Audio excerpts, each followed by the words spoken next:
창세기 19장 23절 29절 제목 소돔의 멸망 23-25절 롯이 수월에 들어갈 때 해가 돋았더라. 여호와께서 하늘 곧 여호와께로부터 유황과 불을 소돔과 고모라에 비같이 내리사 그 성들과 온들과 성에 거주하는 모든 백성과 땅에 난 것을 다 엎어 멸하셨더라. 하나님께서는 천사들을 통하여 롯에게 말씀하신 대로 하늘로부터 유황과 불을 소돔 성에 비같이 내리셔서 소돔 성을 완전히 엎어 멸하셨습니다. 하나님께서는 물로 이 세상을 심판하셨듯이 불과 유황으로 소돔 성을 멸하신 것입니다. 하나님께서는 죄악으로 관영했던 이 세상을 홍수로 심판하셨듯이 죄악으로 관영했던 소돔과 고모라를 불과 유황으로 심판하셨습니다. 바로 이것이 무서운 죄의 결과인데 사람들은 그걸 모르고 모든 것이 우연이라고 생각하고 있습니다. 지진이 일어나도 그게 우연이라고 생각하고 초강력 태풍이 불어도 그걸 우연이라고 생각하고 쓰나미가 일어나도 그걸 우연이라고 생각합니다. 물론 모든 걸 너무 그쪽으로 치우쳐서 생각해도 문제이지만 그런 여러 가지 자연재해를 그냥 우연으로만 생각하는 것도 문제가 있습니다. 욥기에 보면 이 땅에서 일어나고 있는 모든 자연현상은 하나님께서 어떤 목적에 의하여 일으키는 것이라고 말씀하고 있습니다. 그러므로 우리는 지금 우리에게 일어나고 있는 여러 가지 자연재해를 통하여 하나님의 경고의 메시지를 들을 수 있어야 합니다. 우리는 결코 자연재해가 일어난 그 지역 사람들이 특별히 죄를 더 많이 지어서 그런 심판을 받고 있다고 하며 그들을 정죄해서는 안 됩니다. 그런 일들을 보면서 하나님께서 그들을 불쌍히 여겨달라고 기도해야 하며 그들을 도울 수 있는 기회가 주어지면 적극적으로 도와줘야 합니다. 그리고 하나님께서 나를 불쌍히 여기셔서 심판을 보려 하고 계시는 것이지 나도 그들과 똑같이 하나님의 심판을 받아 마땅한 죄인인 줄 알고 죄에 대한 경각심을 가지고 죄를 회개하고 죄와 멀어지기 위하여 발버둥을 쳐야 할 것입니다. 그럴 때 하나님께서 그런 한 사람 한 사람을 보시고 이 땅에 내릴 심판을 무기한 연기해 주실 것입니다.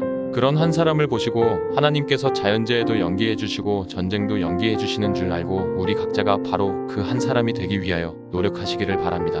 그런데 그렇게 살면 우리의 삶이 얼마나 윤택해지는지 모릅니다. 그 삶으로 인하여 가장 많은 혜택을 보는 사람은 우리 자신이라고 하는 것입니다.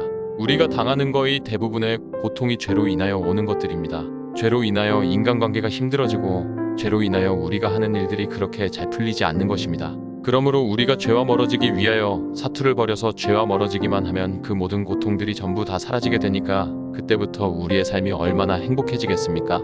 그러므로 여기저기서 자연재해와 전쟁의 소식이 들려올 때 그것을 나와 전혀 상관이 없는 것으로 여기지 마시고 나도 그들처럼 하나님의 심판을 받지 않도록 죄에 대한 경각심을 가지고 죄와 아무 상관없는 삶을 살아가실 수 있기를 바랍니다. 26절 롯의 아내는 뒤를 돌아보았으므로 소금 기둥이 되었더라. 천사들은 분명히 롯에게 이렇게 경고한 적이 있습니다. 17절 그 사람들이 그들을 밖으로 이끌어낸 후에 이르되 도망하여 생명을 보존하라. 돌아보거나 들에 머물지 말고 산으로 도망하여 멸망함을 면하라. 천사들이 분명히 롯과 그의 가족들에게 뒤를 돌아보지 말라고 경고했음에도 불구하고 롯의 아내는 그 천사의 경고를 무시하고 뒤를 돌아보는 바람에 그 자리에서 즉시 소금 기둥이 되어버리고 말았습니다. 하나님께서는 롯의 아내를 통하여 우리에게 경고해주고 계십니다. 우리도 뒤를 돌아보면 그런 불행한 결과가 일어날 수 있다는 것입니다. 예수님께서는 당신을 따르겠다고 하는 어떤 사람이 먼저 자기 가족들과 작별하게 허락해달라고 했을 때 이렇게 말씀하셨습니다. 누가복음 9:62 예수께서 이르시되 손에 쟁기를 잡고 뒤를 돌아보는 자는 하나님의 나라에 합당하지 아니하니라 하시니라. 하나님을 따르되 계속해서 이 세상에 소망을 두고 이 세상의 미련을 버리지 못하는 사람은 하나님의 나라에 합당하지 않다. 즉 우리가 하늘나라에서 영원히 얻게 될 상과 영광과는 거리가 멀다고 말씀하셨습니다.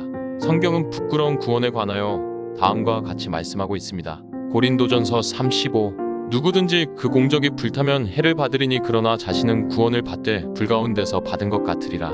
우리가 예수님의 공로로 하늘나라는 가지만 이 세상에 있을 때 계속해서 세상을 바라보고 세상에 대한 미련을 버리지 못하면 구원을 얻되 불 가운데서 구원을 얻은 것과 같은 부끄러운 구원을 얻게 될 것이라는 말씀입니다.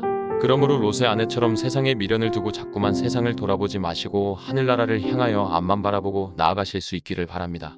그럴 때 이 땅에서의 우리의 삶도 하나님의 은혜와 축복으로 풍성한 삶이 될 것이며 하늘나라에 가서도 우리는 하나님께로부터 주어지는 상과 영광을 풍성히 받아 누리게 될 것입니다. 27-29절 아브라함이 그 아침에 일찍이 일어나 여호와 앞에 서 있던 곳에 이르러 소돔과 고모라와 그 온 지역을 향하여 눈을 들어 연기가 옹기 가마의 연기같이 치솟음을 보았더라. 하나님이 그 지역의 성을 멸하실 때 곧 롯이 거주하는 성을 엎으실 때에 하나님이 아브라함을 생각하사 롯을 그 엎으시는 중에서 내보내셨더라.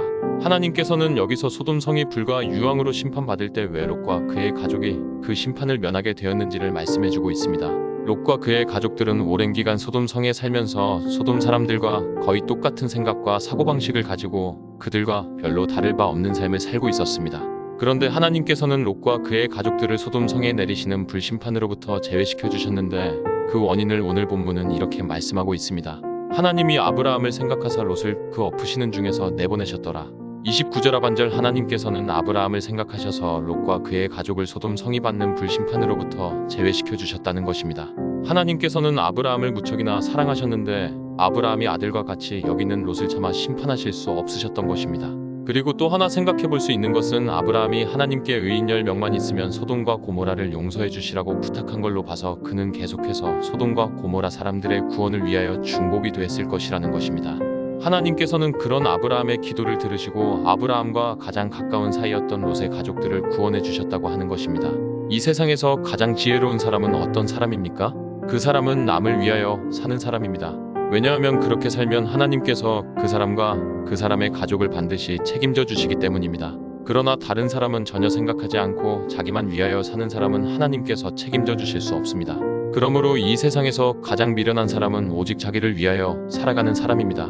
아브라함이 소돔과 고모라 사람들을 위하여 중보기도 했을 때 하나님께서는 그 아브라함을 위하여 롯과 그의 가족들을 소돔 성이 받는 심판에서 건져주신 것처럼 우리가 다른 사람들의 구원을 위하여 힘쓰고 노력할 때 하나님께서 우리 자신과 우리 가족들의 구원을 반드시 책임져 주실 것입니다.